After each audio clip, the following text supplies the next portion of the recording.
Dr. Srinivas Rao, Yes, sir. you are on the line. Yeah.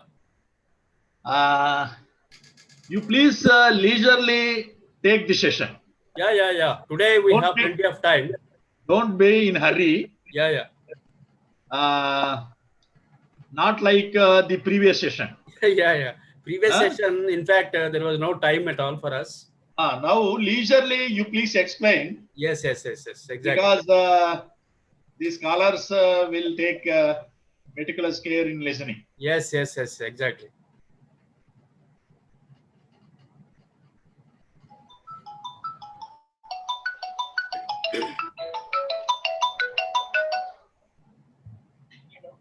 Hello.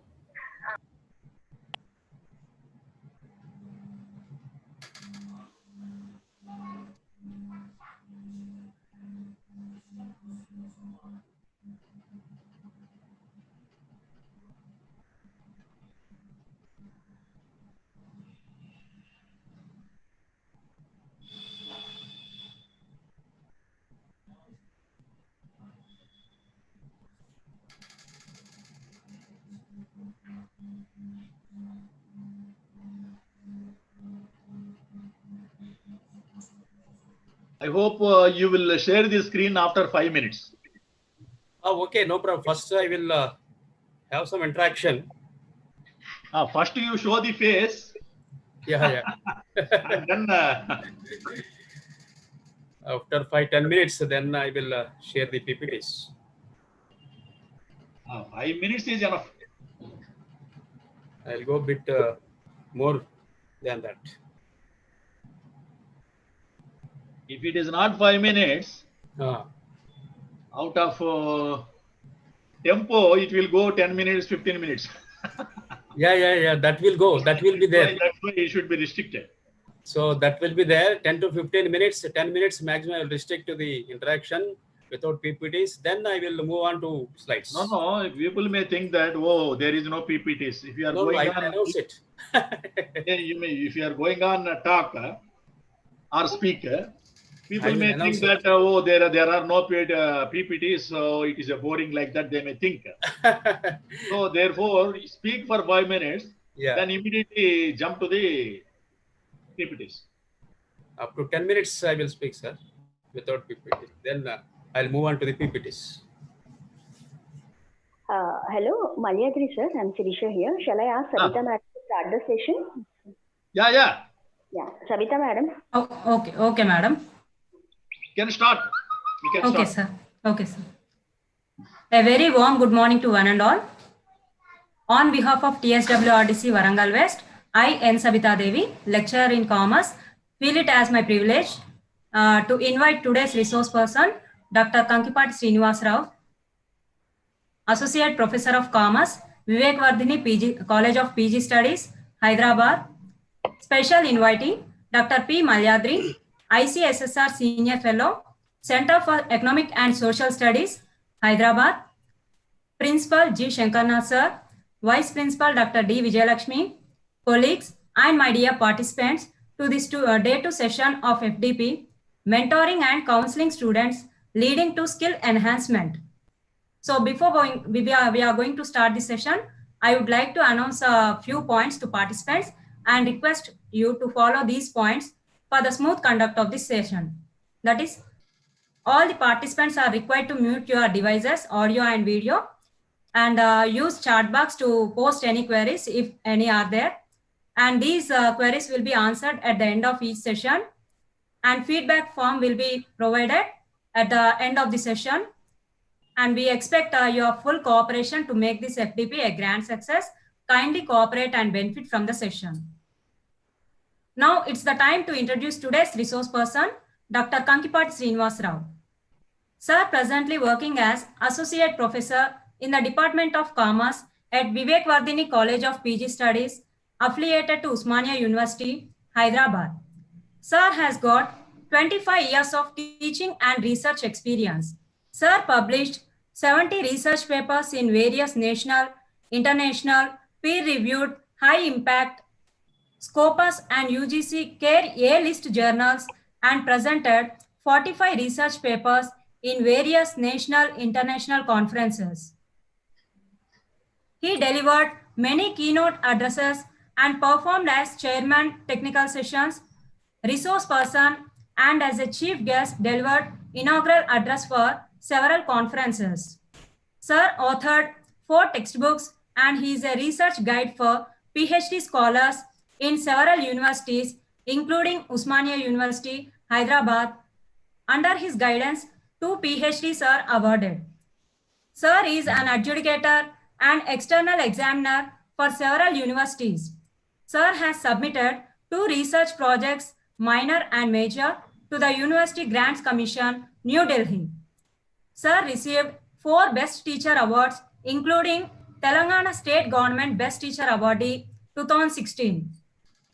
Sir is a trained program officer for National Service Scheme and conducted many programs in slums. Sir is a member editorial board for 25 national and international journals. Sir is a mentor BOS, Commerce, Usmania University, and he is a member in several professional bodies. He is a resource person for various universities such as IGNOU, Ambedkar Open University, Annamalai University. He worked as examiner, chief examiner, and question paper setter for various universities, autonomous and affiliated colleges. His current research interest includes banking, finance, CRM, rural development, skill development, marketing, entrepreneurial development, and HR. Sir visited several countries such as Malaysia, Thailand, Bangkok. This is a brief profile of Dr. Kankipat Srinivas Rao. Once again, we welcome you, sir, for this FDP today's session. Now I request Srinivas sir to take over the session. Thank you. Thank you, madam. Thank Am you, I audible? Yes, sir. Yeah, okay, very good.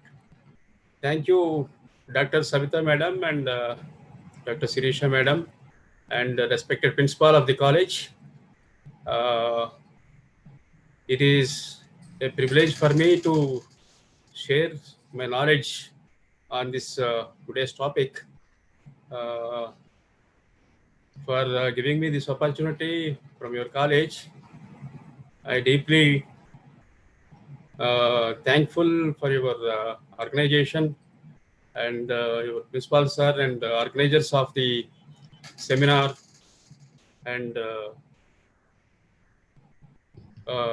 I really grateful to all of you. Now, I thank all the participants, whoever is participating in this webinar, and I hope all of you have the knowledge. All of you will participate in this knowledge sharing. Whatever inputs that I have in my mind, I would like to share with all of you today for this session. Now, let us move on to the topic today: mentoring, counseling students towards skill enhancement. See here, when you talk about mentoring and counseling, see, this mentoring and counseling is an important aspect, important component as far as students are concerned. Unfortunately, all of us today, all faculty of us from different colleges, different universities, all parts of the world, all parts of the country, for that matter, world, are facing this severe pandemic situations and all that.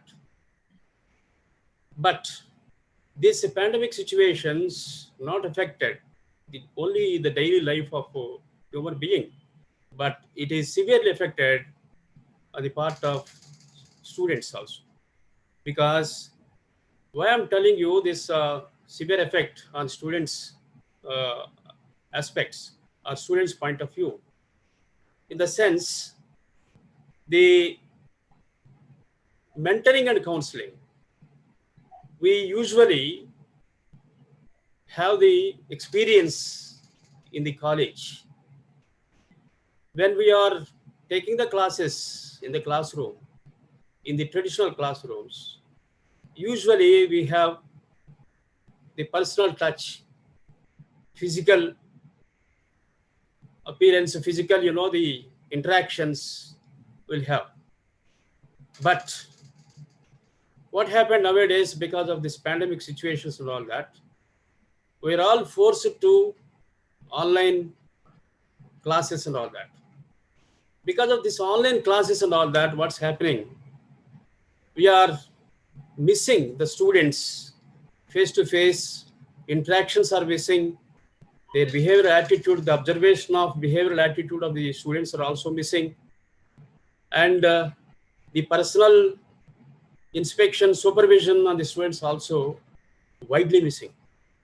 So that is the reason, the mentoring and counseling are also severely affected. That's what I told. So mentoring and counseling will be very effective when we have a personal touch, physical, the interactions, face-to-face interaction. Then we'll have we'll have the better mentoring and counseling can be done. To my knowledge, mentoring counseling is a part of curriculum. It should be made as a part of curriculum. Why? Because it's not that the faculty only should go on deliver the lectures and should go on confined to the syllabus completion and all that. Apart from that, you have so much other responsibilities also as a faculty. In the sense, we need to complete the syllabus. It's a part and parcel of our duty and responsibility. I agree. But at the same time, we need to see the holistic development, holistic approach of the student that we need to develop and create an intention, attitude we need to develop in the minds of the students or student community, among the student community and all that. So that is why it is possible when we have traditional classroom situations and all that. Of course, we are all conducting the classes through online and all that, but we know some of the students, the second year, first year and PG students, we know some yet of the students because of the previous year, their attachment and all that, we know about them. But when freshers are coming into the enrollment and admissions, then we will not have the touch with them. So the point is here, we need to develop. Why I am explaining all these things means we need to develop a holistic development, growth. We have to ensure in the students' behavior, attitude, psychological aspects, behavioral aspects are very important, and these things influence the student for his growth and development. In the sense, these behavioral and attitudinal activities or aspects are not developed, we cannot bring out the skills innerly. Hidden skills will be there in every person. No student is useless. All students are unique on their own. Every human being, for that matter, is unique. So that is why what is important is some hidden qualities, skills will be there. So how to bring out those hidden qualities and skills? That's very important. So to bring out the hidden qualities and skills, the only mechanism that we have today, which is very, very, very, very important, that is mentoring and counseling. So that mentoring and counseling, if we can give appropriately to the students or on the regular basis, then definitely we can bring out, or we can make him a holistic student, with all holistic development in the sense, all spheres of development. It is all spheres of, it's not that only educational development, it's not that only attitudinal development, it's not that only behavioral development. So overall development, what I'm telling you, what I'm trying to tell is, overall development is very important. So that overall development is possible only with the faculty. Why? Because students are more connected with the faculty. When students are more connected with the faculty, we have a lot of responsibility to mold them, because we know about them. Sometimes they will come to us with a different variety of problems and all that, and we'll guide them and we'll resolve them, we'll give certain suggestions and solutions to come out of the problems. So that is why this mentoring and counseling in all educational institutions are compulsory. It has to be made it compulsory to my mind. So that is why incubator centers are to be established. So nowadays in the government of Telangana, under the able leadership of Chief Minister Professor Chandrasekhar KCR, under the Ministry of KTR, sir, information and communication under that ministry, incubator centers are established in various areas in educational institutions, in the universities. Incubator centers are established. Why? Because the purpose of incubator center is students have a lot of the ideas, and those ideas they want to share with they want to discuss with the concerned people or somebody else, whoever motivates them, whoever promote them. For them, they want to interact their ideas with those people, eminent people. So then, if we can establish a incubator center, so that for incubation also, in a timetable, we have to provide a separate time. How we provide the for different subjects, different time slots we provide in the timetable. In the same manner, we have to provide a specific time for incubation. During that time, students will come to a room has to be provided. Students will come there, and faculty also will come there, and everybody will sit together and they will discuss their ideas, whatever ideas they have in their mind. Those ideas will be discussed and will be and take certain the suggestions for implementation. All that they take suggestions, and if any problems they face, they can also take the advices from the faculty, because faculty is more experienced. We are talking here about mentoring and counseling.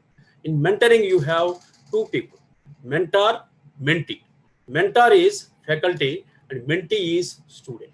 So that is why mentor is more experienced person. So the mentor will go and give inputs to the ideas or additions to the ideas, or certain direction will be given to the student for his holistic development, for his behavior, for the development of his behavior, for molding of his attitude, for molding of his behavior, character building, career building. All these things can happen only with the mentoring. So that is why these incubation centers will definitely promote the skills, hidden skills of every student can be promoted.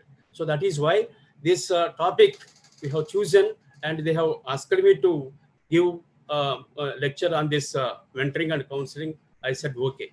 So whatever ideas I have, I will just share with you. My ideas I will share with you. And at the end of the session, you can also, if you want, if any participant wants to add some of your ideas, you can add, or some of questions if you have, you just pose on to me, to the maximum possible of extent of my knowledge. I will try to solve I will give you the answers for those questions and all that. At the end of the session, let us provide some 15 to 20 minutes time, and we'll I will welcome all the participants to share some of your knowledge and ask some questions, and like that this session will conduct effectively, right? So what I would like to tell you is session should be live. So that is why at the end of the session, I'll give you the chance. The organizers will give you the chance. You can also interact with me and let us discuss some of the issues that you are facing and all that, and you are encountering with your students in your universities, in your colleges. All those things let us discuss at the end of the session. Just 10-15 minutes we'll end of the session. We'll discuss all those things. Now let us come to the situations. Another 2 minutes I will complete it, and then we'll go into the slides. Now, so we talk about the holistic development and all that. And here, yes. Am I audible? Madam, am I audible to everybody? Yes, sir, it's clear. Okay, right, thank you. Now, this student develop means there are certain, the procedure of gaining knowledge. Learning, first of all, the process of gaining knowledge, the process in innovations, the process of innovations. First thing is, the learning process. Student has to learn many things. The learning over a period of time, has to be practiced. The learning process generally will put it in practice. So that practice takes him to the knowledge. So that knowledge, definitely what happens, makes the student creativity, innovations, creativity, and critical thinking. We'll talk about creativity and critical thinking student during the slides time. I will discuss in depth about the critical thinking and analysis, critical thinking, and all those things. All those components I will discuss during the placing the slides before you. Now, the practice knowledge, learning practice knowledge, and that knowledge one fine morning will take him, no doubt, will take him to the innovations. So innovations are very, very important. So innovations comes through skills. Practice of skills takes the individual to the innovations. Practice of skills. Innovations will not come overnight. It will not come. It will come. The innovations can come only over a period of time. That too, if you go and practice the skills. So that is why first practice has to come. The skills are to be identified. Skills are to be practiced. Once you go on the mentoring the students to practice the skills, then what happens over a period of time, go on practicing the skills and all that, definitely some creativity will develop in his mind. So that creativity takes him one fine morning to the innovations. That is what exactly we require. That is what exactly we require for the development of the state and all that. Now, let us move on to the another important area that we have. Mentor is, please mute all of you. Then you can hear me better.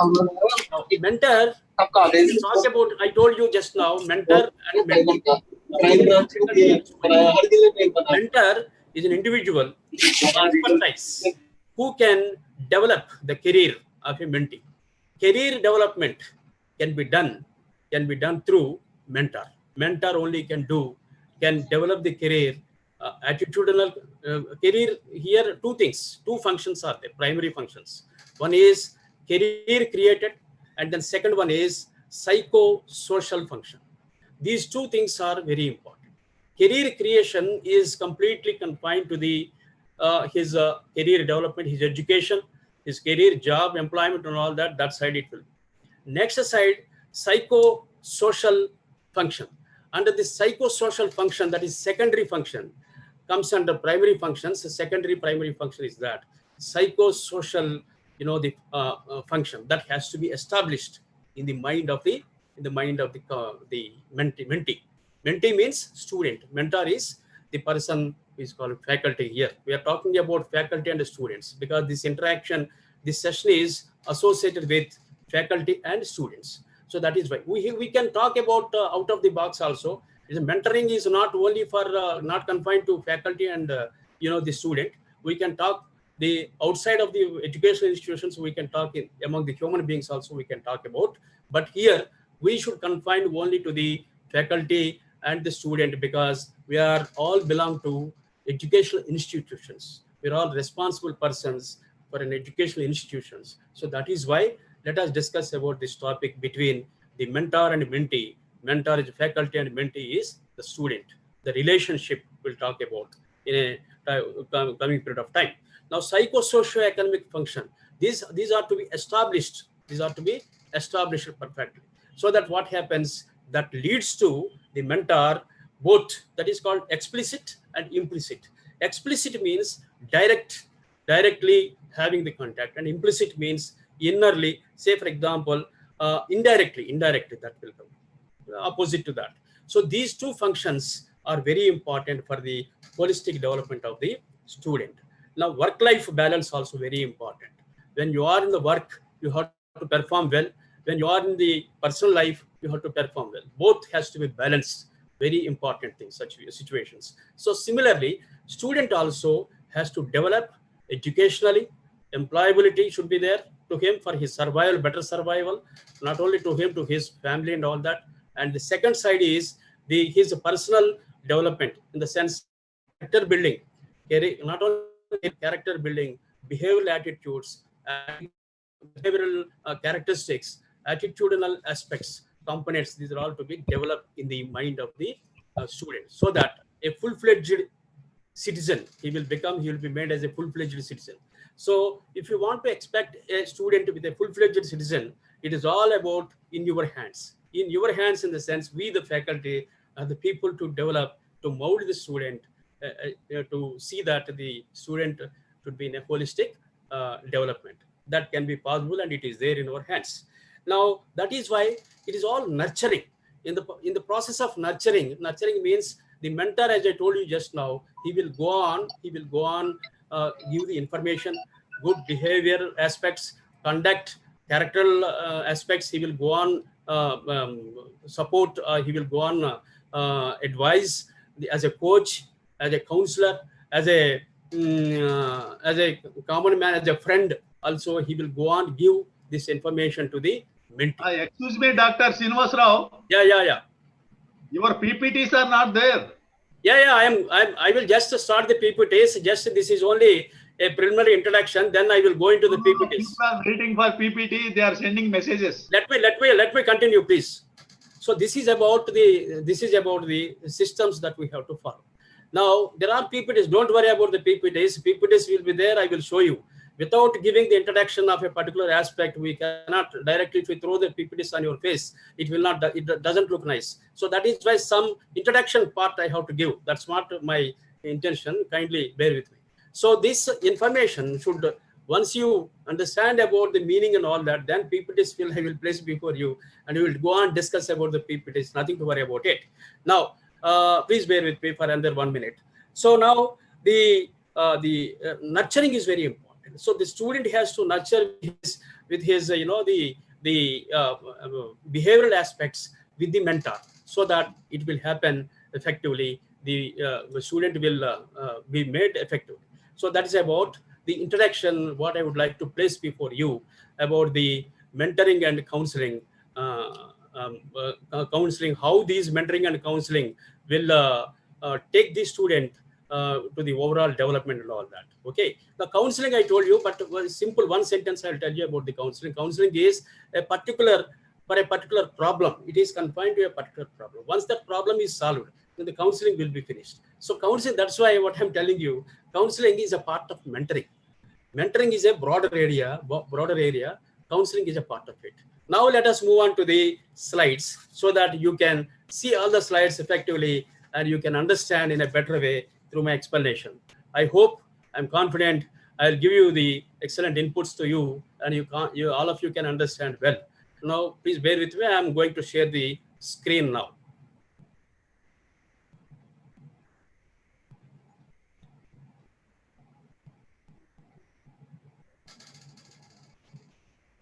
Is it okay, everybody? Is it okay? Is it Yes, Okay, sir. sir. Okay, sir. yeah, visible, audible, visible? Yes. Now, as I told you today, the aspect today that we are going to discuss is mentoring and counseling students, leading to skill enhancement. Skills are important, so that skills will come through the mentoring and counseling. There's no doubt about it. Next, let us go to the next slide. The presentation here in this presentation, I would like to discuss about, these are the points, outline of the presentation. I would like to talk about the introduction about the mentoring and counseling, role of mentor, purpose of mentoring, mentoring aspects. I'll talk about mentoring steps, mentoring relationships between the student and mentee, and mentoring attitude. All these things we discuss. Not only that, principles of mentoring, and you have mentoring skills and mentoring class management strategies, and mentoring key success. These are all related to mentoring. And as far as counseling part is concerned, effective counseling we'll talk about, and counseling activity we'll discuss about, and then core counseling skills, and you know the stage modeling counseling. This is the outline presentation that we are going to discuss, these are all the things that I'm going to present before you and to share my knowledge. Now, next, when you come to this introductory part, as I told you in the just a few minutes back, as I mentioned you, mentoring is informal, long-term relationship. That's what I told you. Mentoring is not short-term. Mentoring is a long-term in the sense. What do you mean by long-term?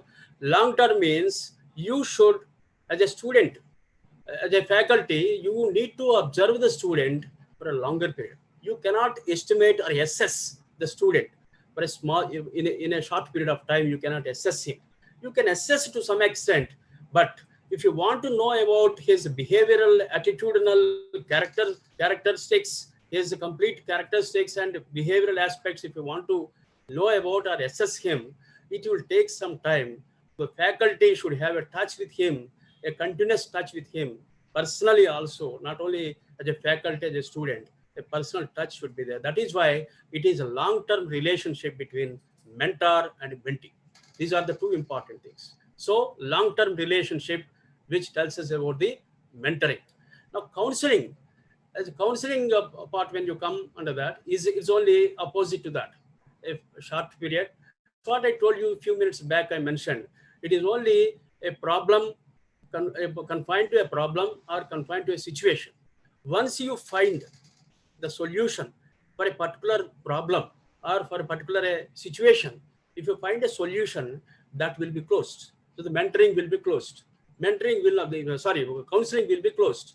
Once the counseling is over, then the problem, the student will come out of the problem and he will continue his life without any problem. So that is why mentoring is a continuous process. Counseling is only a problem-oriented and a situational-oriented aspect. Which one? Counseling. Now, ideological aspect, as I mentioned previously, just a few minutes back, ideological, psychological, environmental aspects promote education. These are all very important. That's what I told you, holistic development of the student. So under holistic development, these are all components will cover. Ideology of the student has to be observed, supervised, monitored. And then psychologically, how he is behaving. See, some of the students, they will not show interest on certain subjects. So as a faculty, as a mentor, we have to understand, we have to go to them and we have to ask him personally, what is the problem that he is facing. So once we identify the problem with the student, why he is not following it, a particular subject or particular not cope up with the particular aspect, why he is not able to follow certain things, that we have to ask him personally. And then once the mentor knowing about the situations or problems that he is facing, then mentor accordingly mentor can give suggestions or some advices to the student. Then he will come out of it and he will be on the track again. Now, so these are all environmental aspects also. He's not only the college environment, college atmosphere, his friend's atmosphere, not only that, his relationship with his relatives, his domestic environment, all these components, will be influence the student. So student will be influenced not only one particular component. So these are all ideological, psychological, environmental aspects. All these things will influence the student to promote in the education and for the development of the growth of the student towards his career and all that. Now, mentoring, as I told you, as I mentioned previously, guides skills, knowledge enhancement, competitiveness. So this mentoring always, because it's nothing but a motivation. What he doesn't know, he knows everything, but innerly some inhibitions will be there in his mind. So that is why these inhibitions should be wiped out. This is possible with the mentor. So that is why skills, the motivation has to be done. Motivation has to be given on a continuous basis. So that is why then the skills will come out. The motivation, he will get motivated, and that motivation leads him towards the skill enhancement and all that. So that skill enhancement takes him to the competitive spirit. Skill competencies will be equipped. So that is why continuous monitoring mentoring is very important as far as student is concerned. Now, next you have the mentoring council leads to out-based education, OBE. It's very, very important. Out-based education means immediately after completion of a particular degree or a particular course, he should be in a position get employment. He should be employable. If it is not happens, then what happen? He will be suffering with the survival and all that. So that is why out-based education, towards out-based education, outcome-based education, the mentor has to be promoted in the mind of the mentee or in the mind of the student. So that what happens? So you, as a faculty, we are more experienced person. So here the point is, the process is more experienced person from more experienced person to less experienced person. The information has to pass from more experienced person to knowledge has to pass, ideas has to pass from more experienced person to less experienced person. So then one fine morning, definitely what happens after receiving all the information, knowledge, skills from the more experienced person, the less experienced person also over a period of time will become will become a full-fledged person in his career, in his behavior, in his attitude, in his personal situations, everything he will be effective. So that the competitiveness, knowledge, all these things will be enhanced through the mentoring of ideological, psychological, environmental aspects and all that. So that is why outcome-based education. Here the point is, we as a faculty have to promote them, have to guide them towards the outcome-based education, which is not useful for the student. We are not supposed to advise him. We have to, because we know what are the demandable areas in the society. What are the demandable areas? Demandable areas means employable areas. What courses are employable potential courses that we know. So we have to guide them so that they will also tune accordingly, and they will equip the skills and they can get employed, and their life will be adaptive, and then their life will be good. They can survive in a better way.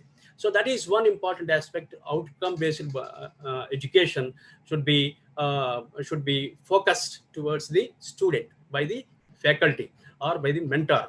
It's not that only regular courses, some certificate courses also will be there. Certificate courses, in addition to the regular courses, certificate courses which are important to the student for getting him employability.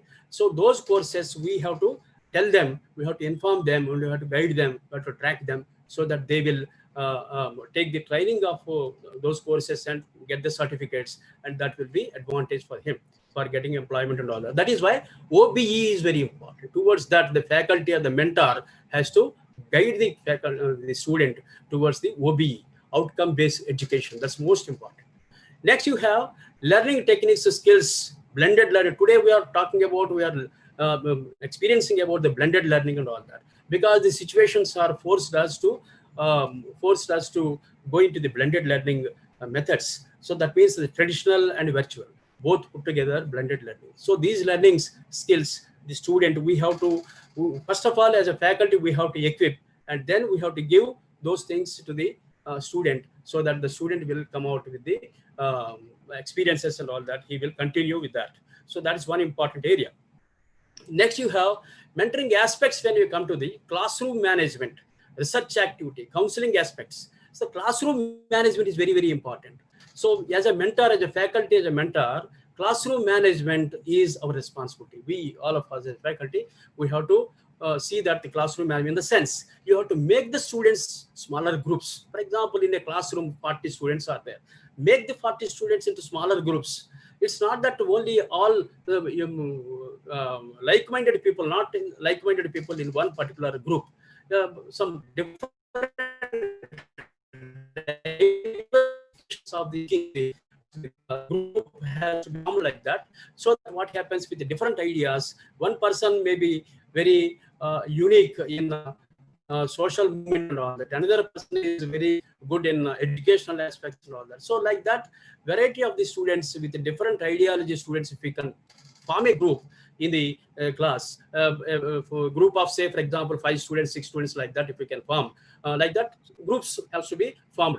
Depends upon number of groups, depends upon the strength of the class. So once you form like that, what happens? The competencies will improve. The ideology will be transformed. will be transferred from one person to another person. The access also is possible among the students, among the group, from one group to another group. These are all possible. So that is why what is important means classroom management. For classroom management, these are all the things as a mentor, as a faculty, we have to encourage them, and we have to make them. And if any problems when they are facing during this process of making the groups and cultivating certain important aspects and all that, we have to guide them. We should be there always behind, and we have to guide them, so that what happens, they will be more enthusiastically, motivationally, they will come out and they will participate in that, and their intellectual also will enrich. So that happens. That is what exactly you require. These are all important for the making the creativity, critical thinking, creativity. These are all important for them. Next, you come to behavioral aspects and stress management. Stress management should not be always the faculty has to provide certain inputs which will not the student will not come under the stress about the studies. As far as about the studies point of view, stress, when can a student will feel the stress? See, any person, not only student, any person feel the stress when means if any difficulty which is not understand, or which is not understand, any point which is not understandable to him, and which is beyond his limitations, then he feel all of a sudden he is forced to do that particular work, then naturally feels the stress. So stress comes only out of the pressure. How that pressure will come? Pressure comes through if you are not knowing about a particular situation, particular thing, particular work, and you are asked to do that particular work, then naturally people will feel stressed because we don't know about it and we are asked to do it. How to do it, and time bound also they have framed it. So we have to complete it. Since we don't know it, and the time bound is also framed. In addition to that, then how do we do that? How do we complete it? Then slowly stress increase in the mind of the student, or for that matter any person. So that is why stress-free has to be provided. Stress-free establishment has to be made. This is the responsibility of the mentor only. So that is why a congenial atmosphere, a happy atmosphere, friendly atmosphere has to be created in the classroom. This is all will come under classroom management, behavioral aspects, and out of stress, how the student have to come. All these things will be taking care about the mentor. Counseling, communicate confidence in difficulties. That's what I told you just a few minutes back. I mentioned it's a particular aspect. This is only a particular aspect which can give. The counseling is only for a particular aspect, particular situations, particular the problems confined. Once it is the solved, once that problem or situation, difficult situation is solved, then that will be over, and he will again come onto the track. Daily his daily activities he will concentrate without any problem. Now let us move on to the next slide. Role of mentor. Here we can tell the mentor in separately. M means manages, E means encourages, N means nurturing, T means touches, O means offers mutual respect between mentor and mentee, and R means responsiveness. These are very, very important aspects. These are all the characteristics that mentor should have in his mind. Unless these characters are there in his mind, he will not be called as a mentor. So mentor should have certain characteristics. He's having certain role to play. So these aspects, when he's having in his mind and when he play effectively, then what happens? Mentee will get benefit and mentee will get success. That mentee success is the success of mentor. So that is why mentor has to properly guide to the mentee for the development, for his growth and development, holistic development and all that. When you talk about the mentor has, first of all, should equip all these 6 components in his mind. He should associate with all these 6 points. Mentor is that's what I told you. He's an experienced person, more experienced person, from more experienced person to less experienced person. Information passes from more experienced person to less experienced person. That information is nothing but knowledge, skills, transferring of knowledge, transferring of skills, transferring of ideas from experienced person to less experienced person. Here the experienced person is nothing but mentor and the less experienced person is mentee. over a period of time, mentee also will become mentor. That is difficult. That is different. But as of now, he's a student and we are all faculty. So responsibility to pass the knowledge, to pass the skills, to pass the information from our brain to their brain. So that is why this is very, very important aspect. And similarly, you have character, career building with continuous support, and all that is very important. Close relationship has to be maintained. Mentor is not only maintaining close relationship with the mentee, and he has to maintain the relationship with his parents also. He has to go often to the students, meet the students' parents, and then only he will come to know about the clear information about student and all that. So that is why a relationship, it's a bondage between the student and the mentor. It's a bondage between the student and the parents, the faculty and the parents. So this bondage has to be firm. So then only he can understand why all these things should be done, because to understand the student effectively, correctly, to understand the student correctly, these are all the things that mentor has to practice. Otherwise, mentor doesn't know about in-depth of the mentee or the student. Now, not confined to syllabus completion, we have already spoke about it. I have already spoke about it. Inculcate out-of-box thinking is very, very important.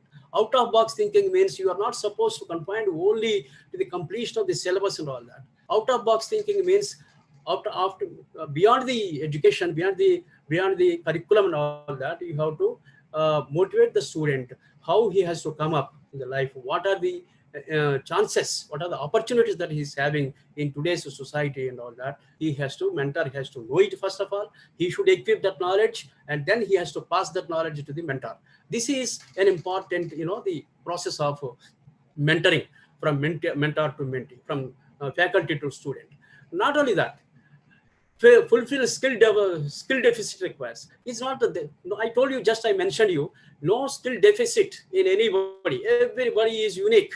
Everybody is intelligent. Everybody has got their own, the confidence levels and all that. But sometimes what happens, they will be under a depressive situation because the inner, the skills will be, they don't know that they have the skills. Innerly, they have the skills that somebody has to touch it. So that when somebody touches and remembering him, the skills that he's having, then definitely he will rejuvenate and he will come forward and he will do it. And that person will become an excellent person, excellent citizen of this country. So that is why these are all the aspects. That is why I told, it's not that mentoring and counseling is not a small issue. It's a very complicated, very comprehensive aspect.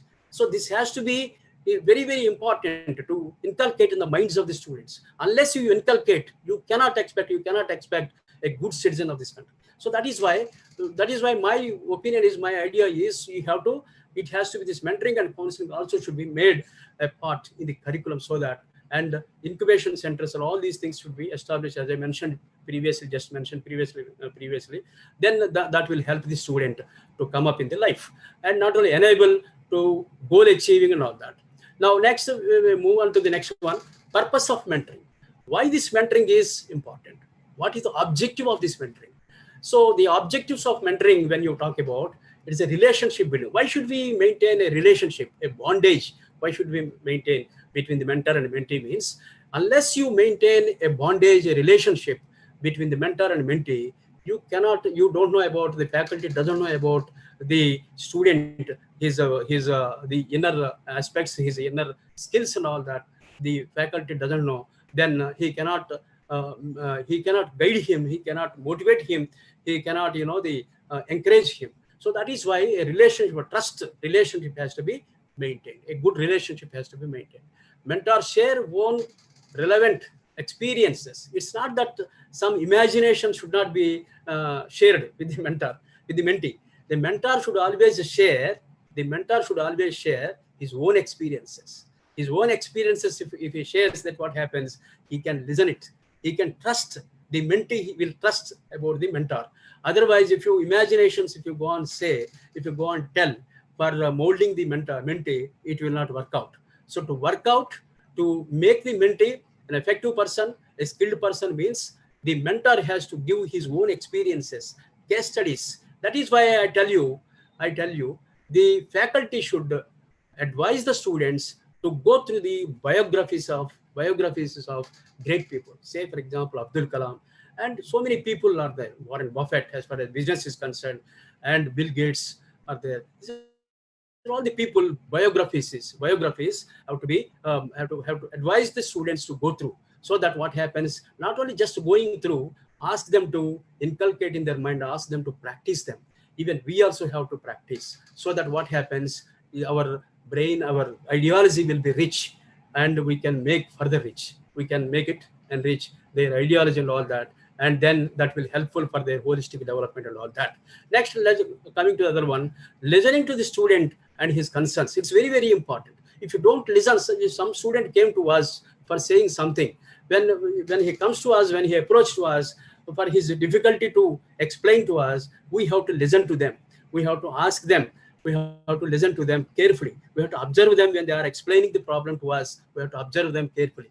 So these observations definitely, it's a trust building. It's nothing but a trust building between mentor and mentee. If you don't listen them, a student came to you for a particular problem, he's explaining, and you are looking here and there, then the student will not take serious. So that means student will understand that he is not serious about our problem. It is a waste of time to come here and to come here to approach him and explain my problem. Like that they feel. So that type of feeling should not be created among the student mind. So that is why one should listen. That is why mentor is a listener, a good listener. He should have a good listener. Once he listens properly, then the mentee will have a relationship, a strong relationship will be made, and that can be practiced. And the trust building is very important. Trust building is very, very important. So trust building from both the sides are important. It's not that one side, it's not that the mentor side and mentee side. The trust building is very important between the two. That only happens when it happens. So when you give your personal experiences, when you properly mentor him, when you properly guide him, advise him in difficult situations, that helps the student a lot for his holistic development and all that. It's very important. Mentor to make student not depend. It does not mean that what I'm explaining, it does not mean that mentor should not see always the mentee has to depend on him. It's not like that. Mentor has to make the student as an independent. It is also another important, the responsibility, duty of the mentor. So mentor has to make the mentee as an independent. It's not always some problems. When problems comes, he will come and take the advices and will also give suggestions and all that. Then it will be finished. But it's not that the mentee should always the ideology should not be like that, to say the mentee always should depend on ours, and not like that. We are not supposed to think like that. So that type of the ideology first of all should remove from the mentor mind. So then a congenial atmosphere develops between mentor and mentee. Helps the student alternative solutions. When problem is there, different solutions. You frame different solutions for a problem. It is up to him what solution he has to practice, what solution he has to implement. It is up to him. Accordingly, he will practice it. Accordingly, convenience is very important here. If you just simply throw some 3-4 suggestions and solutions, which is not, and you ask him to implement the first suggestion, it may not be implementable for him, say for example, because his conditions may not be applicable for that. So in that situation, what happens? He will be in trouble. So that is why you give 3-4 alternatives and ask them whichever alternative is more suitable to them, ask him to implement it, ask him to practice, so that happily he will implement it and he will come out of that particular problem. Now, mentor makes student not depend. This is over. Next, mentor to establish long-lasting personal informal relationship. This is already we discussed. So long-lasting. Mentoring is not a short-term. It's an informal. It's a long-run relationship. Informal relationship. Informal means you should know in depth about the mentee, about the student. That is what we call informal. Formal means counseling is formal. Counseling is formal. Counseling is formal means that's what I told you. It is confined to only a particular problem, but particular situation, difficult situation. So once you find the problem or solution for that particular situation problem, that will be wiped out. That happens in the counseling. But mentoring is a continuous process. That's what in the beginning also I told. So it's a continuous process. Now let's move on to the next slide here. Now we have mentoring aspects. Mentoring aspect, task-oriented. Mentoring aspects, under that we have so many points are there. Task-oriented, professional development, good listener, empathy, creative, protecting mentees' self-esteem, generating alternatives, learning technical skills and knowledge. These are all, the aspects. So all these aspects, task oriented means you have to give a task as a mentor. You have to give a task to the students. Task means it's not a long-term task. Long-term objectives are different. Short-term objectives are different. Short-term tasks depends. Short-term tasks comes from the long-term task only. Long-term tasks are segregated into smaller tasks. So after segregation of the long-term task into smaller tasks, each smaller part of the task, you give it to him and ask him to complete, so that the mentee will complete it effectively. All the tasks, if you throw on his face, he cannot do that. So that is why, as a mentor, we have to segregate the total task into smaller tasks and give each and every small task to the student, and give some time, 2 days or 1 day, 3 days, like that. You give some time to him and ask them to complete, because it is a smaller part of task. He can complete it. Once completion of the smaller part of the task, then go for another task. So all these smaller parts of tasks are associated with the bigger task. So the bigger task to complete, if you throw at a time, he cannot understand it. So that is why you make it smaller parts. It is our responsibility as a mentor, and we have to see that the stage wise the work has to be completed. It is our responsibility and moral responsibility and duty for the mentor. Good listener is already we discussed about. Empathy. It's not sympathy. Empathy in the sense, you have to understand. You have to understand carefully as a mentor. You have to understand the problems. You have to understand his personal problems or his situations, and whatever difficulties that he's facing. Towards his difficulties and situations, you have to understand them appropriately. Then he feels happy. So good listener. That's what I just mentioned few minutes back. A good listener, a mentor should have a good listener. And creativity. Once he has to provide the thinking, he has to create a thinking in the minds of the mentee, so that like that the tasks are to be framed and to be given to the mentee, so that creativity will come. That creativity leads to critical thinking and creative thinking leads to the innovations, just I mentioned a few minutes back. Now, protecting mentee self-esteem is very, very important. You should not, when with a problem, if a mentee come to you, approach you, you're not supposed to discourage him. So self-esteem is very important. Means his self-esteem we have to protect. It's not that, of course, as a mentor, you are more knowledgeable person, more experienced person. So what? You have to, your responsibility is, you have to make that mentee with a holistic development. It is your responsibility. It is your job to do it. So when it is there in your mind, you are not supposed to, when you depress him, when you discourage him, when you don't encourage him, then there is no meaning of mentoring and all that. So that is why what is important is self-esteem.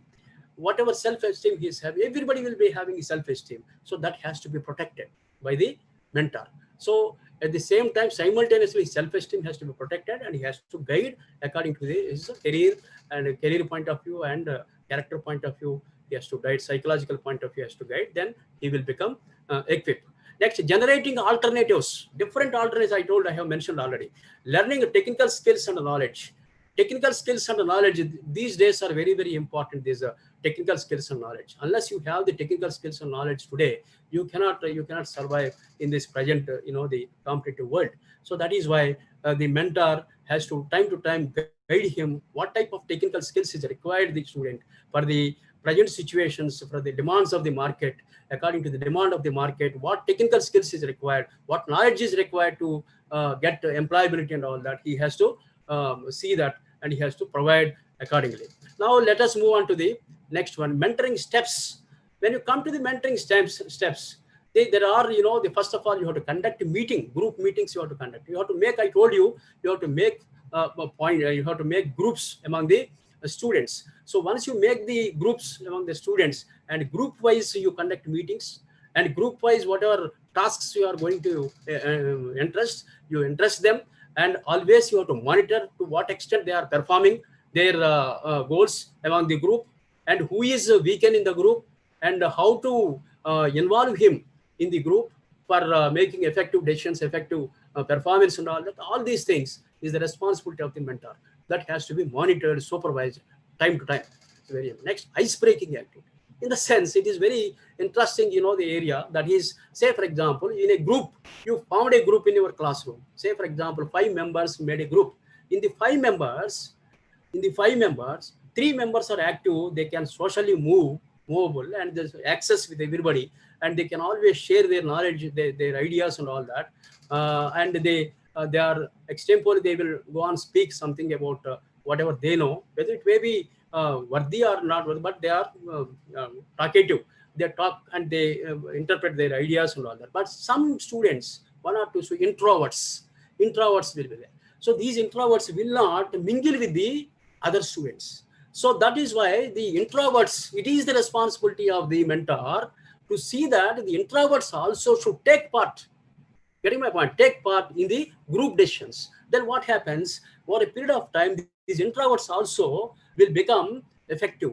They will also mingle with the other students. So this is very useful to the student, those who are introverts. By nature, by inbuilt, they will be having such introvert skills and all that, introvert mind and all that. So that has to be identified by the mentor, and he has to see that he has to come out.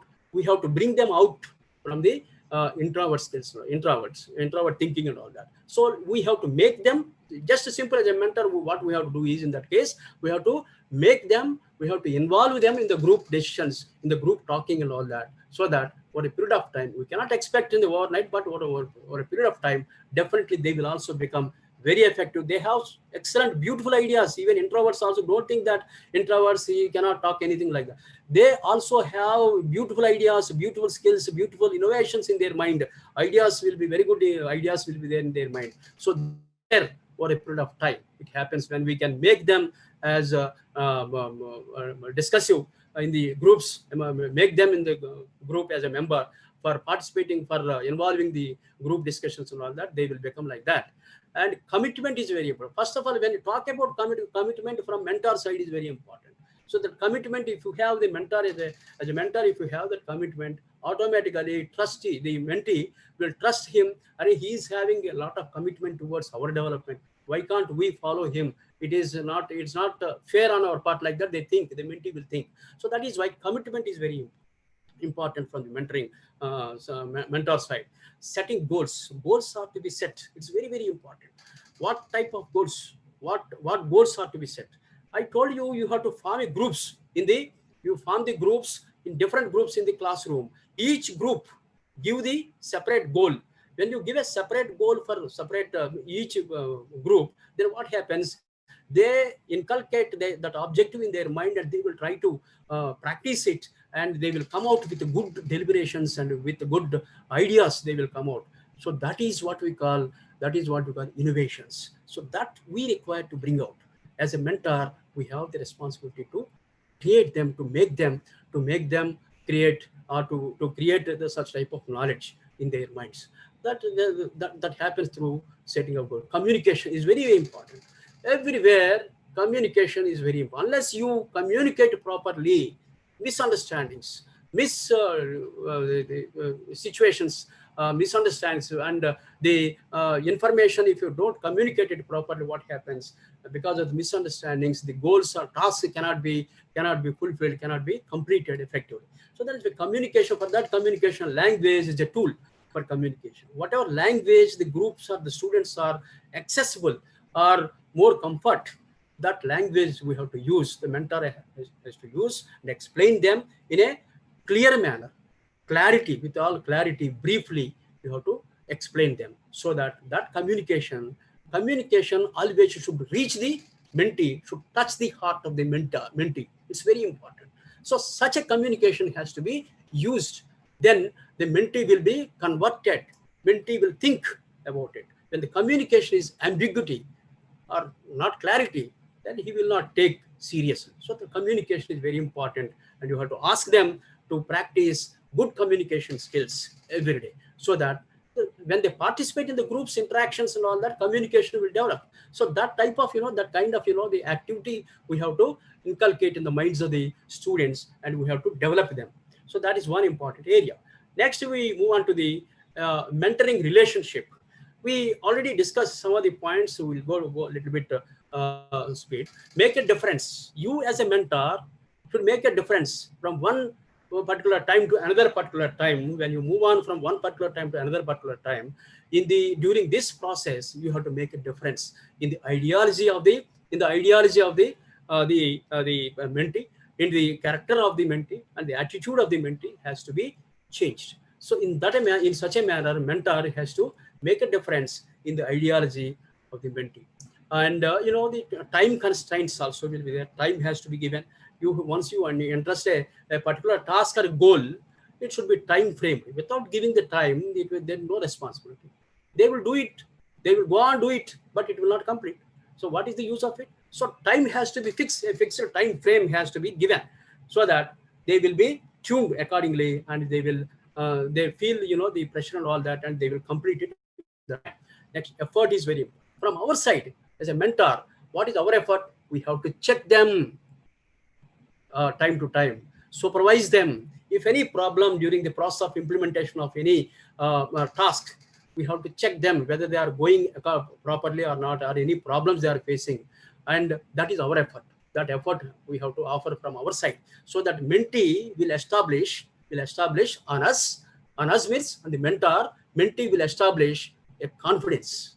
So this is what we call confidence building, is very important. So confidence building only, please listen all of you, confidence building only will take the higher levels, the mentee. This is all we have to do it. Unfortunately, we are all very in a confined to syllabus completion and all that, but we are not focused. Of course, unknowingly we'll follow, we'll guide them, we'll supervise them, and we'll all do it. But the portion of the guiding and advising, a percentage of portion of guiding and advising them is very, very less percentage today, because we are all in a fixed time framed situations, that is completion of the syllabus and all that. That is why we are unable to implement all these things effectively. That is, it is not in our hands, because the situations are like that. That is why national education policy reducing the work burden, the education, the syllabus and all that, they're going to reduce now. Of course, that is a different story. We'll discuss in other platform. Intensity of learning, value added. So when you are giving a particular idea or the situation, a value addition must be. If I do this, if you do this, you will get this. Like that, some value addition must be there to the work. When you have that value addition, then automatically what happens? People will get motivated and they will implement it. Similarly, you have the setting of direction. Once you give the goal or direction, you have to ask them to go in a proper direction, the way how they have to go, how they have to implement it, how they have to practice it. Different ways and means will be there. Those are all things to be explained to the mentee. Then the progress will be, there will be a lot of progress we can expect from them during the process of implementation of that. Next, we will move on to next one, mentoring attitude. Very simple points, just with a speed we'll go. And mentoring attitude, beginning in the sense when you give a task or a situation, the beginning you have to observe them. What is their mind? Generally, when you entrust a particular task, in the beginning, they will be very active. They will be very positive. But for a period of time, what happens, slowly the interest will decrease. Interest will come down. So that interest should not come down. So we as a mentor, as a faculty, we have to take care about those things. So whether continuously he is paying interest, whether continuously he is showing interest or not. Or if he is not showing interest, what are the reasons for that? What are the reasons for that? We have to identify them and we have to solve them. That is what is our, the duty and responsibility. That we have to do it during the course of implementation. Closing, at the time of closing of the task also, the mentor has to closely monitor how he is completing the work and all that. Teacher, as a teacher, he should be guide, counselor for so many problems. Sometimes they approach us. When they approach with the small problems and all that, a mentor has to be converted himself as a counselor also. So he has to develop, he has to give solutions to the the student to come out of the small problems if they have any problem, whether it is career-oriented problems or his personal problems, whatever it is. So you have to clear all those problems and give appropriate solutions, suggestions, so that he will be motivated. And for that motivation, the mentor has to be acted as a coach, as a guide, as a counselor, as a mentor. as an advisor. These are all the things, these synonyms you can call in different situations, different names we can apply to the mentor. Next, we have the other move on to principles of mentoring. When you go through the principles of, when you approach the principles of mentoring, synergy, principles of synergy means interaction, cooperation, combined effect rather than individual effect. A combined effect, individually may do a little amount of work, but combinedly group point of view, when a group of people, group of the students, when they combinedly do a particular task, then it will be more effective, because so many ideas will be involved in that, more effective, and that will be more qualitative, and that will be more advantage to the students. So that is that type of environment we have to inculcate in their minds, and we have to see to practice them. Then the relationship, we already discussed, and the uniqueness. So that's what I mentioned a few minutes back. Every student, every human being is unique.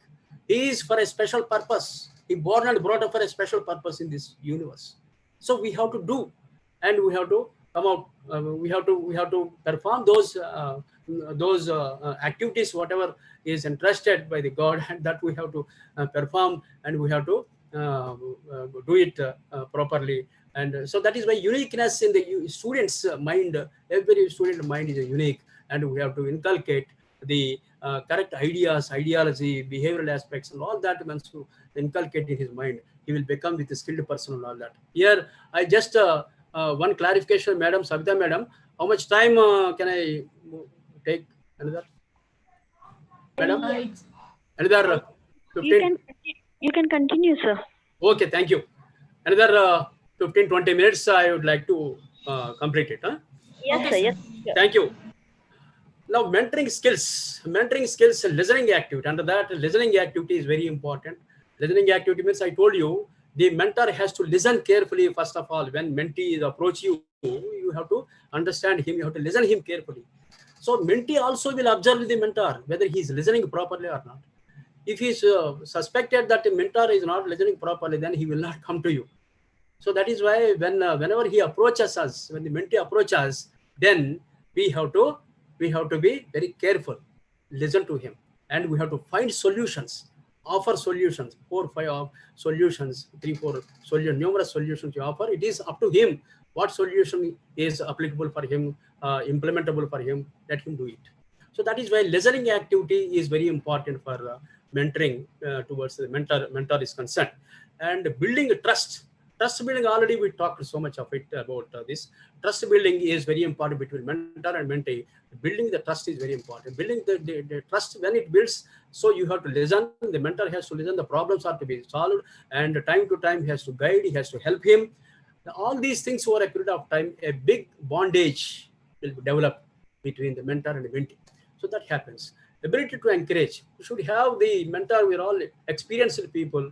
Since you are all experienced people, there are generations now to come up, and you have to give your ability, your knowledge, your skills, and all that. You have to guide them properly, so that what happens, that will create an ability in the minds of the mentee, and that will create him as a good citizen and a full-fledged human being. Holistic development, when you talk about providing corrective feedback. It's not that always a mentor will go and talk something and will go and guide them, advise him, but once in a while, mentor has to take feedback about the mentor, about him. So how I am telling you, how whether my advice are properly touching you or not, whether my advice are properly useful for, are you able to apply them properly or not, any difficulty of implementation of my advices and all that, that can be take the feedback from the mentee time to time. So that is one important aspect that the mentor has to keep in his mind always. And you have the providing corrective feedback, that's over inspiring. He should always inspire the mentee, because one of the purpose is only to upgrade him, to make him a more knowledgeable person. That is the main intention of mentor. So that is why he has to inspire him. That is why I told you just a few minutes back, I mentioned mentor has to ask the mentees to go through the different biographies of great people, so that all those biographies, great people biographies, is what happens, inspire the mentees, so that they can change their attitude and behavior and their ideology, their thinking.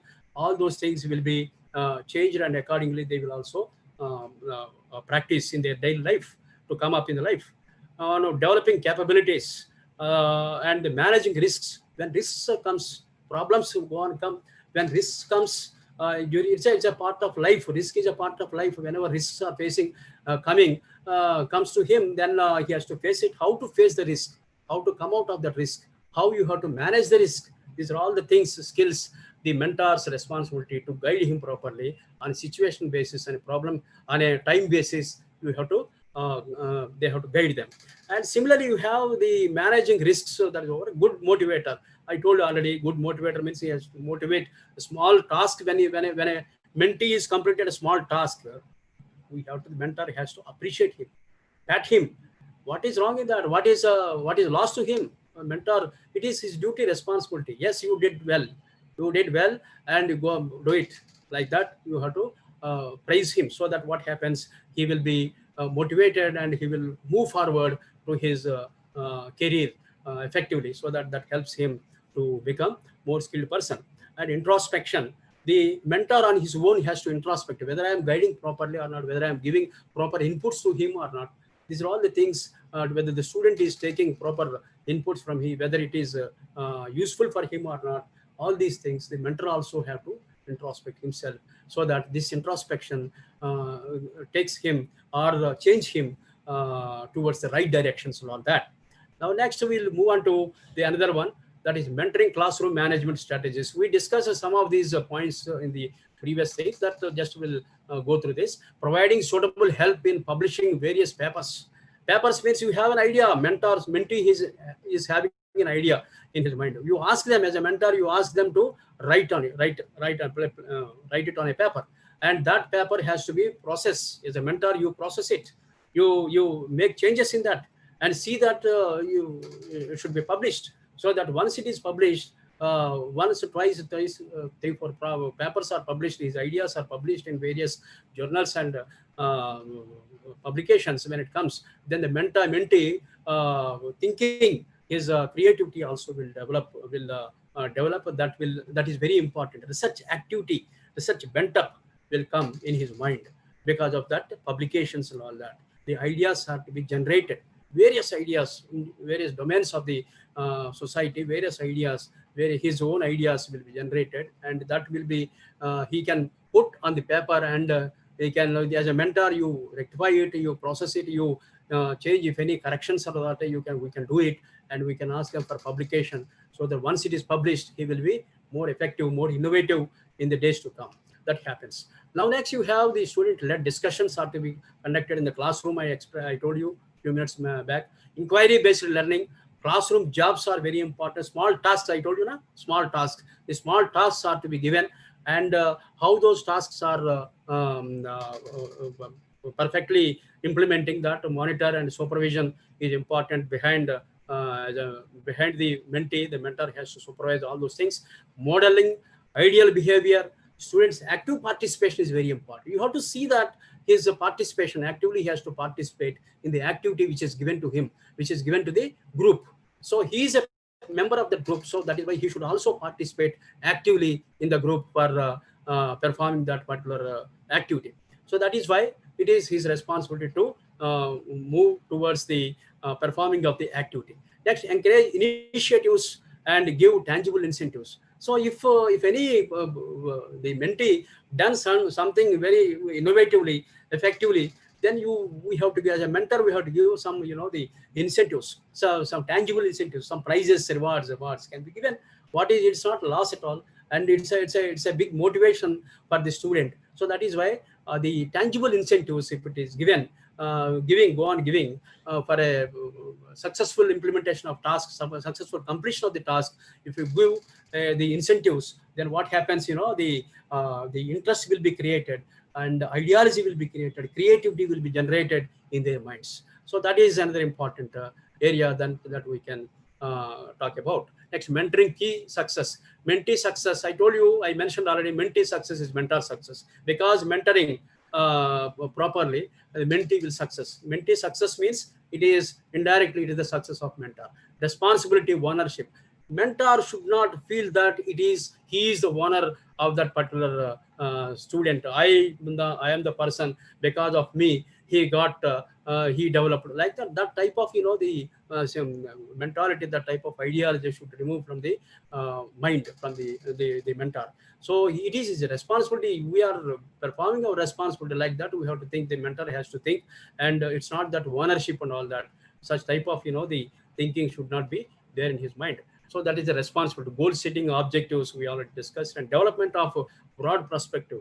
It is not not for smaller things. We should not think, and for the broader perspective, the development of the student ultimately matters. So that for that purpose, we have to move forward to see his holistic development. Next, counseling. We're all talking about up to now. We talked about the mentoring and all that. Now, counseling and the 3-4 slides are there. Just we'll discuss. Counseling, as I told you mentioned in the beginning, the problem-oriented, situation-oriented.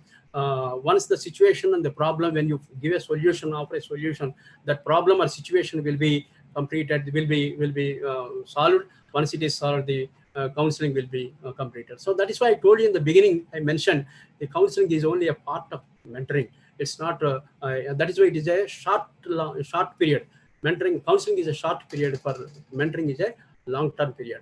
So it is a short-term relationship. Counseling is a short-term relationship.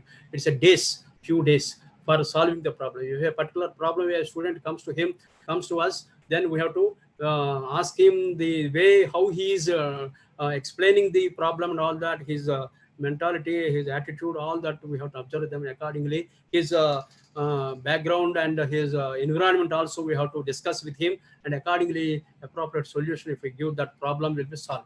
So once the problem is solved, then the counseling chapter is over. So, but mentoring is not like that. It's a continuous process. That's what I told you. Counseling is a part of mentoring. Mentoring is a long relationship, informal relationship. Counseling is short-term relationship, formal relationship. That's what very important. Understand, all of us.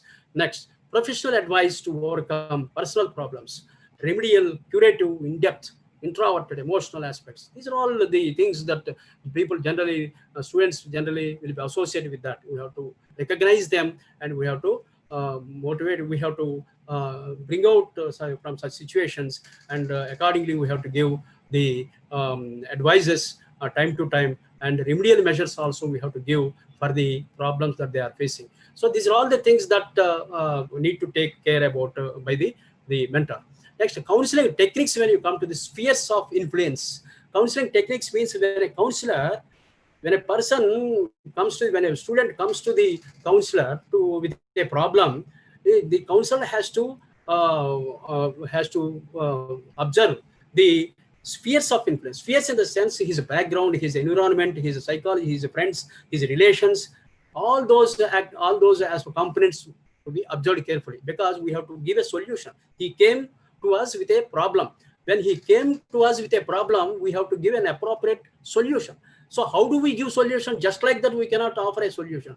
So we have to offer a solution, means we have to give a proper solution, means for remedial, curative, we have to understand his influential aspects. What are the influential aspects that he is facing for that particular problem? What are the influential aspects? Environmental, friends, relations, and his wherever he is associated, acquainted, all those things we have to understand carefully. Let it be taken 3, 4 days, 5 days to solve the problem, but a concrete solution must be given, must be offered to the student, to the person or client.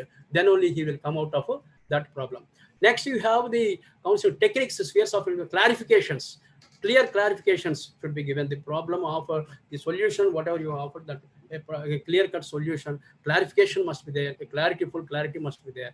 Then it is very simple. Student expectations. What student is expected if he approaches us with a problem? What is his expectations? That also we need to take the advice from him. We need to ask from him, and accordingly we have to give the suggestions and remedial measures so that it will be effective for him. Confrontation, the facing situations, how he is facing situations.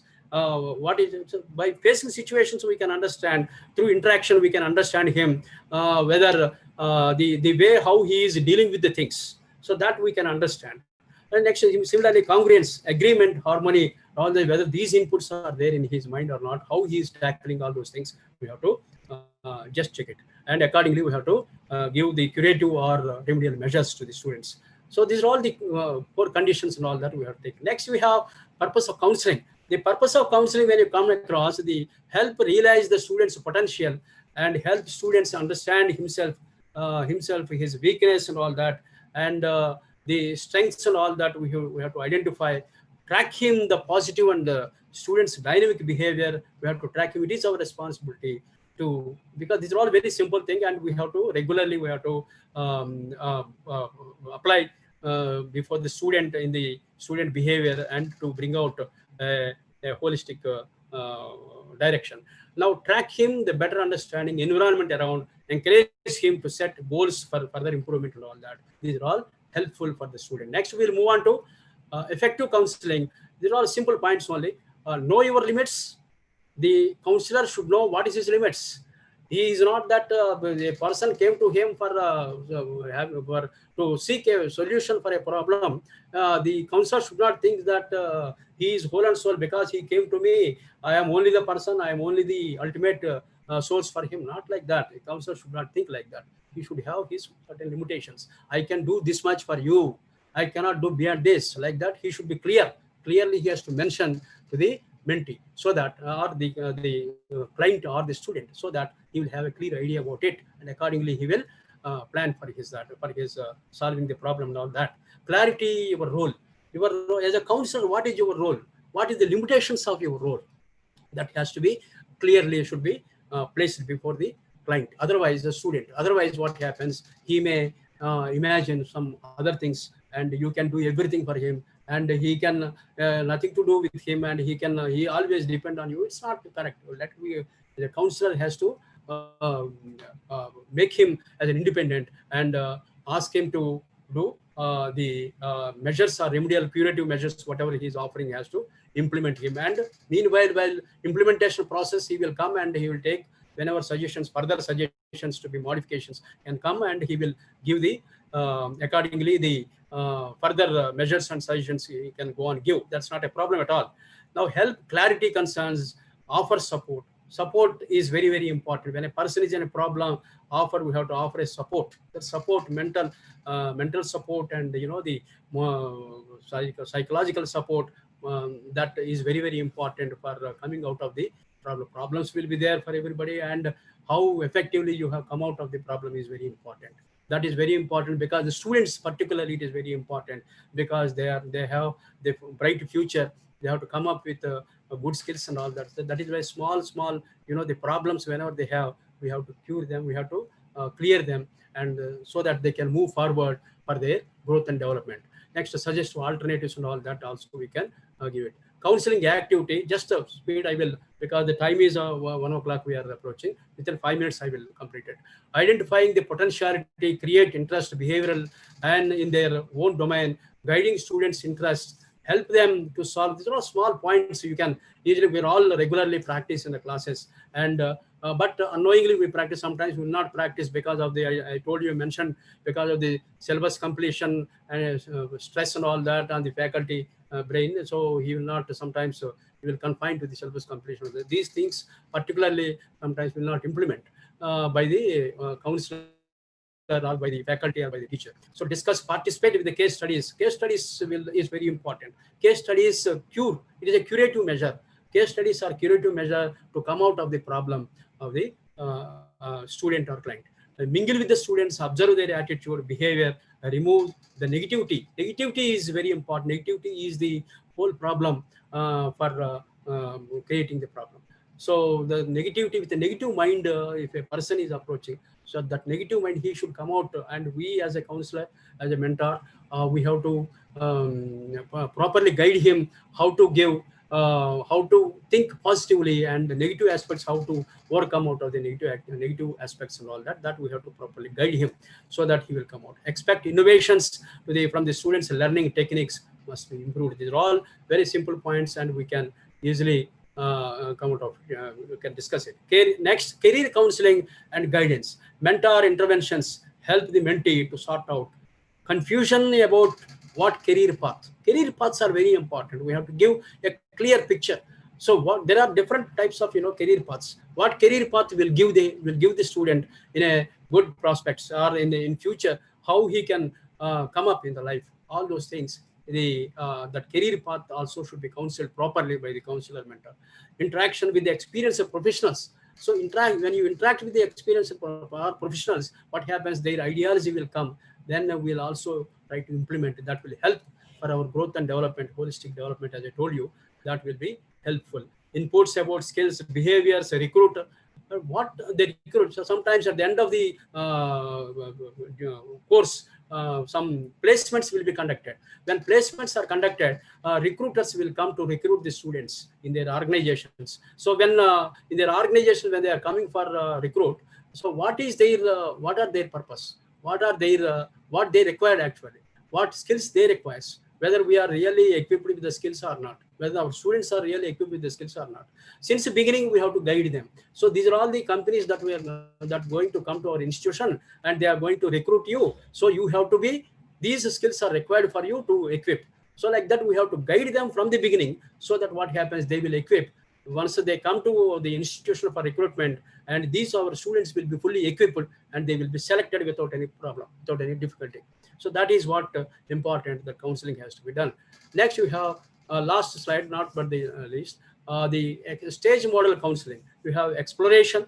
Exploration in the sense here, three types of the stage modeling counseling.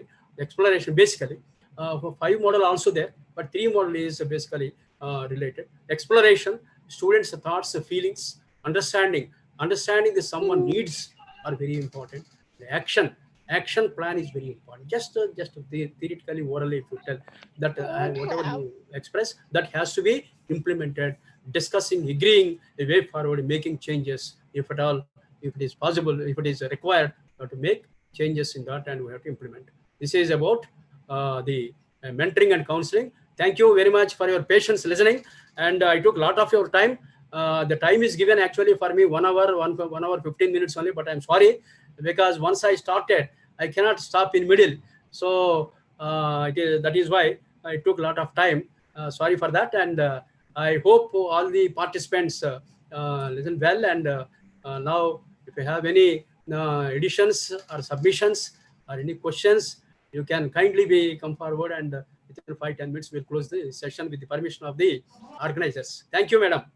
Thank you, Professor Malayadri sir. Thank you, Sabita madam. Thank you, Sirisha madam. And thank you, Principal sir of your great institution. Thank you. Thank you very much. Thank you, sir. Now it's time for the question and answer session. Dear participants, if you have any queries, you can ask to resource persons.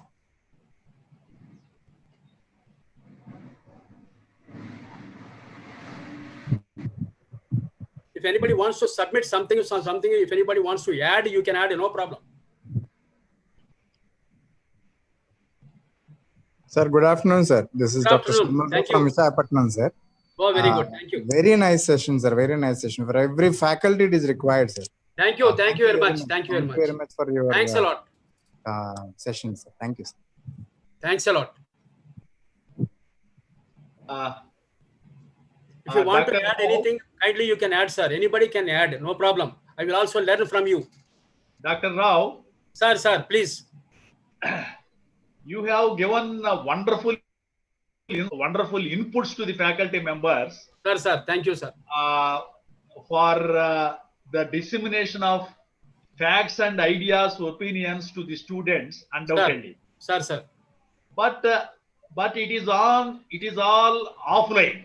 Yeah. Discussed at length, and you talk about at length at offline. In the case of offline. Now we are facing a pandemic situation. Yes, exactly. How the relationship between mentee and mentor? Could you throw a light on it? Yeah.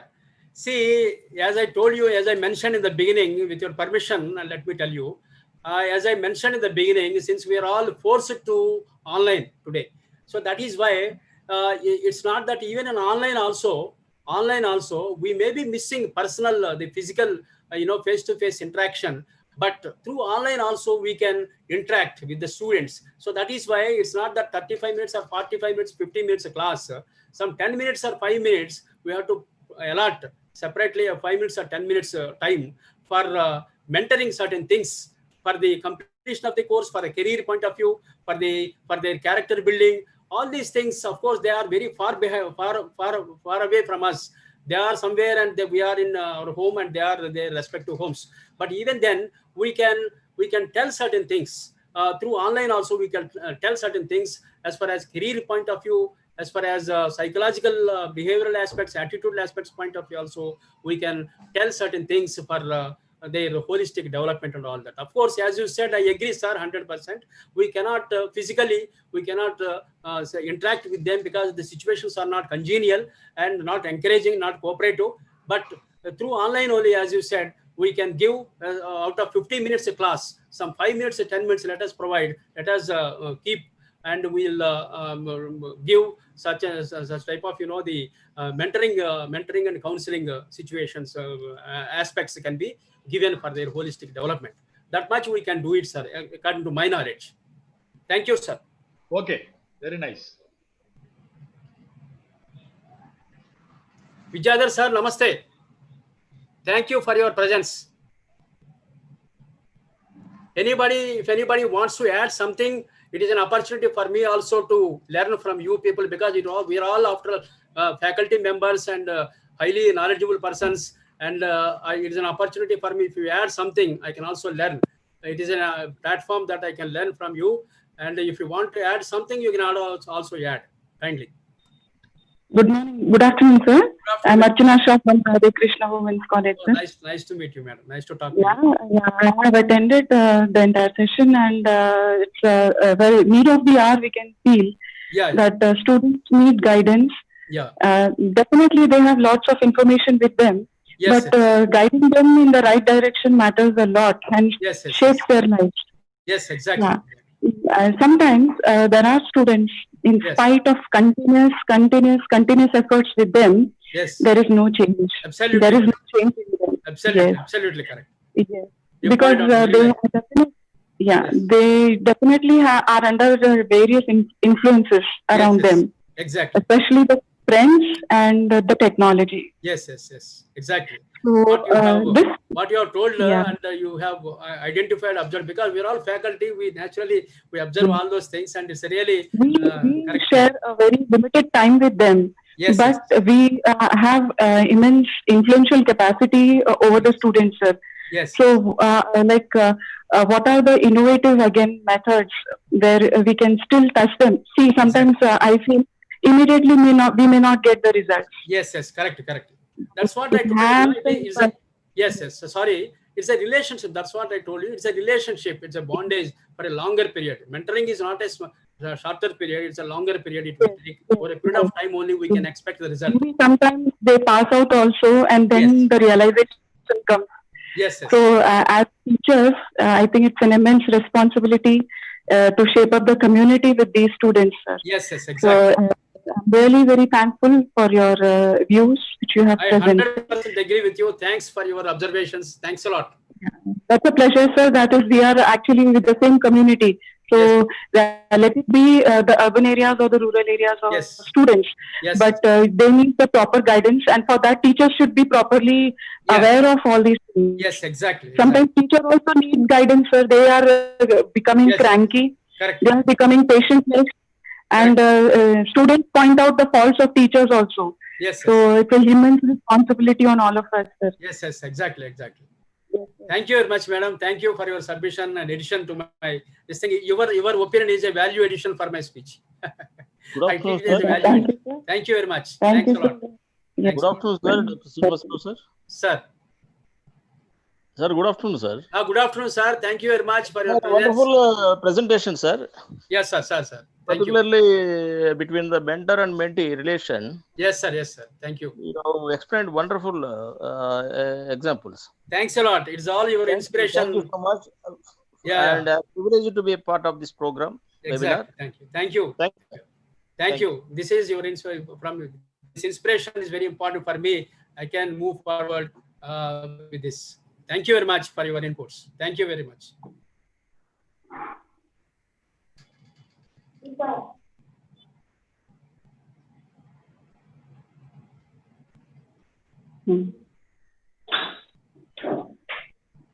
Any questions, any additions, any submissions, kindly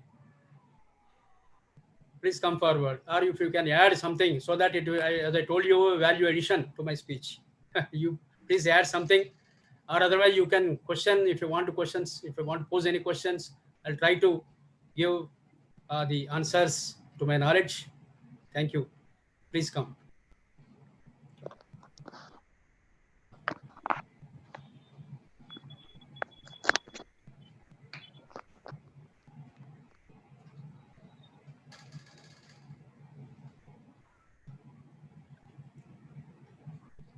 I think, madam, no questions. I think so.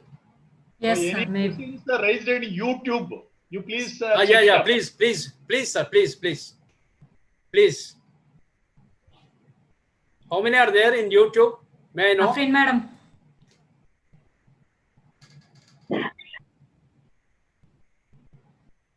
How many, madam?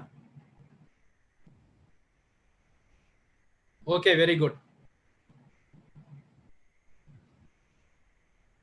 Very good.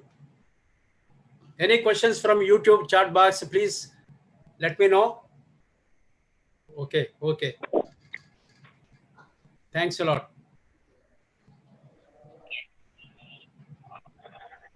My special thanks to Professor Malyadri sir for making me like this and giving whatever knowledge I shared with you. It is all the inspiration from Professor Malyadri sir. He is my mentor. I proudly say he is my mentor, inspiration, counseling, everything. He is a great personality, and I'm thankful to him, and particularly I'm thankful to the principal of this our great institution, and I'm thankful to Sabita madam, Dr. Sabita madam, well organized, coordinated, and Dr. Sirisha madam was also there.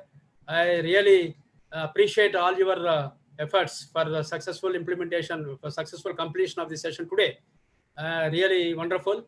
And actually, as I told you in the beginning, there were certain problems in the current fluctuation, but today, unfortunately, God's grace, such problems are not faced by us. It's good. Thank you very much. Thanks a lot. Thank you, sir. Thank you, madam.